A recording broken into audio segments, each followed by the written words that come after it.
بسم اللہ الرحمن الرحیم۔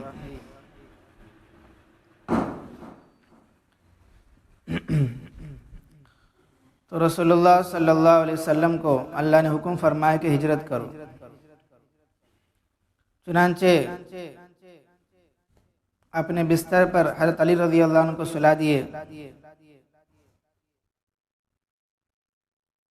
اور مدینہ کو ہجرت کرنے نکلے۔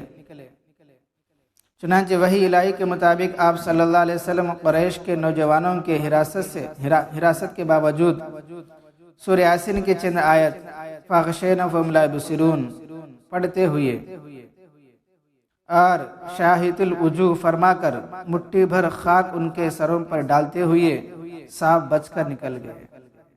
کیا ہے؟ صرف فرمایا تھا کہ سورہ یاسین کی بہت ساری فضیلتیں ہیں، بہت ساری برکتیں ہیں۔ سورہ یاسین کی پڑھنے کی برکت سے اللہ پاک کاموں کو آسان بنائیں گے، برکت دیتے ہیں، شیطان کے شر سے، نفس کے شر سے اس کی حفاظت فرمائیں گے۔ اور دوسری بات کیا ہے؟ 10 قرآن پڑھنے کے برابر اللہ ثواب بھی دیتے ہیں۔ اور سورہ یاسین پورا قرآن کا دل ہے۔ جیسا انسان میں دل مضبوط ہے تو آدمی مضبوط ہے، اگر دل کمزور ہے تو آدمی بھی کمزور ہے۔ ویسا پورے قرآن شریف میں دل کیا ہے؟ وہ سورہ یاسین ہے۔ اس لیے ہمارے نبی نے ارشاد فرمایا، میں تو چاہتا ہوں کہ ہر مومن کے دل میں سورہ یاسین ہو، سورہ یاسین حفظ کرے، بغیر دیکھے پڑھنے والے بنے۔ چنانچہ یہ آیت پڑھ کے وَجَعَلْنَا مِن بَيْنِ أَيْدِيهِمْ سَدًّا وَمِنْ خَلْفِهِمْ سَدًّا فَغَشَيْنَاهُمْ فَهُمْ لَا يُبْصِرُونَ پڑھتے ہوئے اور مٹھی بھر مٹی نکال کے مٹی نکال کر ان کے سروں پر ڈالتے ہوئے نکل گئے تھے۔ ادھر ابوبکر رضی اللہ عنہ نکل گئے رات اور ہمارے نبی نکل گئے، دونوں ساتھ میں جگہ ملے، پھر وہاں سے روانہ ہو گئے۔ تو یہ ہجرت کا یہ واقعہ ربیع الاول مہینہ بھی بتاتے ہیں۔ ربیع الاول 13 نبوت 2 شنبے کے روز پیش آیا، پیر کو پیش آیا۔ مہینہ ربیع الاول کا ہے اور روز کیا ہے؟ پیر ہے۔ یہ واقعہ اپنے خصوصی حالات، معجزانہ اثرات کے ساتھ بہت مشہور اور صحیح احادیث و روایت میں مذکور ہے۔ بہت لمبی روایتیں ہیں واقعہ، وہ اونٹوں کو خریدنا، اونٹوں کے ساتھ جانا، پھر کون رہبر بنے، یہ سب بہت لمبی واقعات ہے۔ صدیق اکبر رضی اللہ عنہ کے سفر ہجرت میں رفاقت کی عظمت و جلالت کے لیے رہتی دنیا تک قرآن عزیز طرح ناطق ہے۔ ثانی اثنین اذ ہما فی الغار اذ یقول لصاحب لا تحزن ان اللہ معنا۔ دوسرا تھا 2 کا، جبکہ وہ دونوں غار میں تھے، یہ اپنے رفیق ابو بکر سے کہہ رہا تھا، ابو بکر غم نہ کھا، بلا شبہ خدا ہمارے ساتھ ہے۔ کیونکہ جب ہجرت کے واسطے 2 نکل گئے نا، تو مکے سے جنوبی جانب ایک پہاڑ ہے جس کا نام جبل سور بولتے ہیں، غار سور بولتے ہیں۔ تو مکے سے تقریباً وہ 3 میل کے فاصلے پر ہے، یعنی 4.5 کلومیٹر فاصلے پر ہے وہ پہاڑ، غار سور، جبل سور جس کو بولتے ہیں۔ تو وہاں رسول اللہ صلی اللہ علیہ وسلم اور ابوبکر رضی اللہ عنہ 3 دن 3 رات رہے۔ پورے دشمن کیا ہے؟ تلاشی لے رہے، پکڑنے کے واسطے پیچھے پڑ گئے تھے۔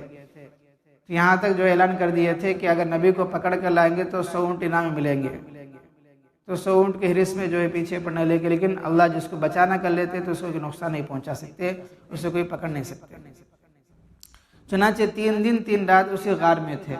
آج بھی وہ غار ہے، وہ پہاڑ ہے، لوگ جاتے ہیں دیکھنے کے واسطے، وہ نماز وغیرہ پڑھتے ہیں۔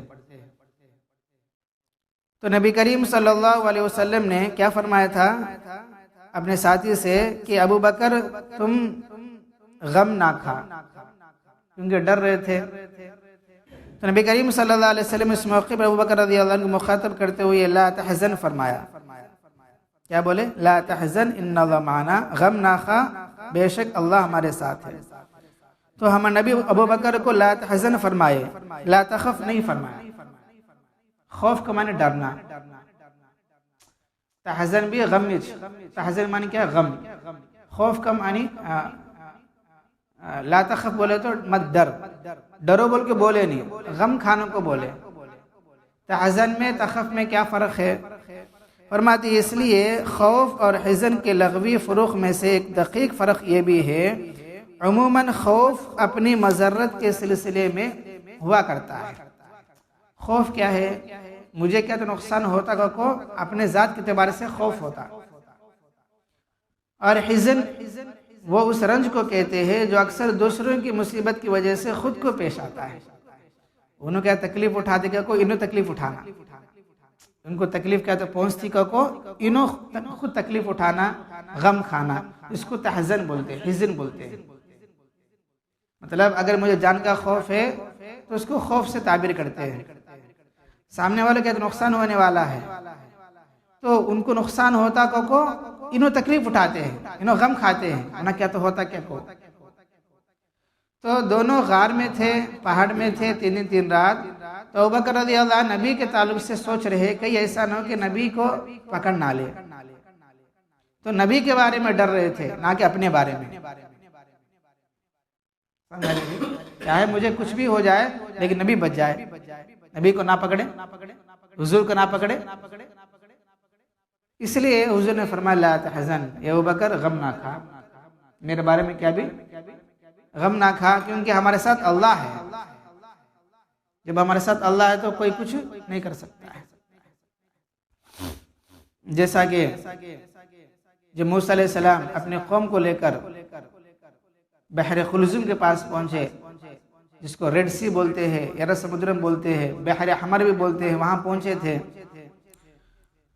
تو امت جو بنی اسرائیل تھے انہوں کیا بولنے لگے کہ موسیٰ ہم پھنس گئے، سامنے جو ہے سمندر ہے، وہ دریا نہیں ہے، دریا نیل نہیں ہے۔ لوگ دریا نیل بولتے ہیں، وہ دریا نیل نہیں ہے، دریا نیل الگ ہے، یہ سمندر ہے، دریا الگ ہوتی ہے، یہ سمندر ہے، سمندر بڑا ہوتا ہے۔ تو یہ سمندر ہے جس کا نام جو ہے بحر حمر ہے یا ریڈ سی جس کو بولتے انگلش میں۔ تو سامنے جو ہے سمندر ہے، پیچھے فرعون کے لشکر ہے، ہم پھنس گئے، ہم پھنس گئے۔ تو اس وقت میں موسیٰ علیہ السلام یہی بولے تھے کہ مت ڈرو، ہمارے ساتھ اللہ ہے، میرے ساتھ اللہ ہے۔ سمجھ آ رہے بھائی؟ یعنی انبیاء کا یقین صرف اللہ کی ذات پر ہوتا ہے، اور امت کو یہی تعلیم دیتے ہیں کہ لوگوں چیزوں سے ڈرے جانی، اسباب سے ڈرے جانی، دشمن سے ڈرنا نہیں، بس اللہ سے ڈرو اور اللہ پر امید کرو، اللہ پر بھروسہ کرو، اللہ ہماری مدد فرمائیں گے۔ چنانچہ ایسا ہی ہوا، وہ سمندر میں راستے بن گئے اور نکل گئے۔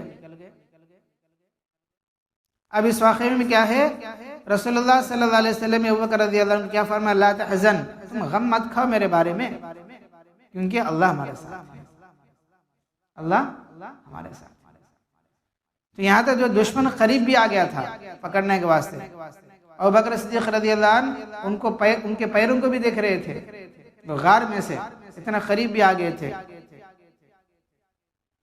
اگر وہ لوگ جھکتے تو یہ لوگ نظر آتے تھے، لیکن اللہ کیا کرے، ان کو بچائے، اللہ ان کو بچائے۔ چنانچہ کتنے دن رہے؟ 3 دن رہے، 3 رات رہے۔ بتو کیا کھائیں گے، کیا پیئیں گے، بیچارے کیا حالت پیش آیا۔ تو حزن کے وہ اس رنج کو کہتے ہیں جو اکثر دوسروں کی مصیبت کی وجہ سے خود کو پیش آتا ہے۔ گویا قرآن عزیز بنص ناطق ہے اس حقیقت کے لیے کہ ابوبکر رضی اللہ عنہ کو اپنی جان اور اپنی ذات کا خوف نہیں تھا۔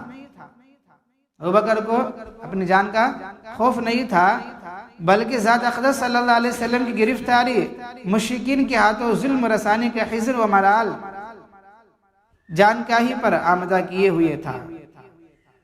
یعنی ڈرتے کہ ایسا نہ ہو کہ مشرکین مکہ جو دشمن تھے وہ نبی کو نہ پکڑ لے، نبی کو نہ ستائے، تو اس کے واسطے وہ ڈر رہے تھے۔ پس حضور اقدس صلی اللہ علیہ وسلم قدس صفات نے ابوبکر صدیق رضی اللہ عنہ کی اس حالت کا اندازہ لگایا تو لا تخف کی جگہ لا تحزن ارشاد فرمایا، اور ساتھ ہی ان اللہ معنا فرما کر ابوبکر رضی اللہ عنہ کی رفاقت کی معقوبیت پر بھی مہر تصدیق فرمائی۔ تمہیں ڈرنا کو ہمیں دونوں نہیں بلکہ ہمارے ساتھ اللہ ہے، ہمیں دونوں چ نہیں بلکہ ہمارے ساتھ اللہ ہے۔ جس کے ساتھ اللہ ہے اس کو نقصان پہنچا سکتے، اس کو کون جو ہے پکڑ سکتے، تو کہ ہمت دلا رہے ہیں۔ ہمیں دونوں چ نہیں بلکہ ہمارے ساتھ اللہ ہے۔ دنیا اپنے بغض و عناد اور زندیقیہ و لحاظ سے جو چاہے کہے، لیکن رسول اللہ صلی اللہ علیہ وسلم ابوبکر صدیق رضی اللہ عنہ کی معیت حقہ کے لیے قرآن جملہ کے ان اللہ معنا کی ناطقیت کے بقا و دوام کو ساری کائنات بھی مل کر مٹانا چاہے تو نہیں مٹا سکتے۔ یعنی اس سے معلوم ہوتا ہے کہ صحابہ میں سے افضل صحابی ابوبکر صدیق رضی اللہ عنہ ہے۔ صحابہ میں سے افضل صحابی کون ہے؟ ابوبکر صدیق رضی اللہ عنہ، کیونکہ یہ شرف کا نصیب ہونا بہت معمولی بات نہیں ہے۔ ذالک فضل اللہ یؤتی من یشاء واللہ ذو الفضل العظیم، اللہ کا فضل ہے جس کو چاہے مل جاتا ہے، اور اللہ کا فضل بہت بڑی چیز ہے۔ سمجھ میں آ رہی ہے بھائی؟ تو دشمن پکڑنے کے واسطے آئے لیکن وہ ناکام رہا، پیچھے لوٹ گئے اور 3 دن 3 رات وہاں رہے، پھر ہلکا ہلکا جو ہے مدینہ منورہ طرف چل نکلے، اور اس کے بعد پھر کیا واقعہ پیش آیا، پھر وہاں جانے کے بعد کیا کیا حالات آئے، انشاءاللہ صبح کی تعلیم بات آتی رہے گی۔ اللہ تعالیٰ اس دعا اللہ پاک ہم سب کو نبی کی سیرت کو سامنے رکھتے ہوئے زندگی گزارنے کی توفیق عطا فرمائے۔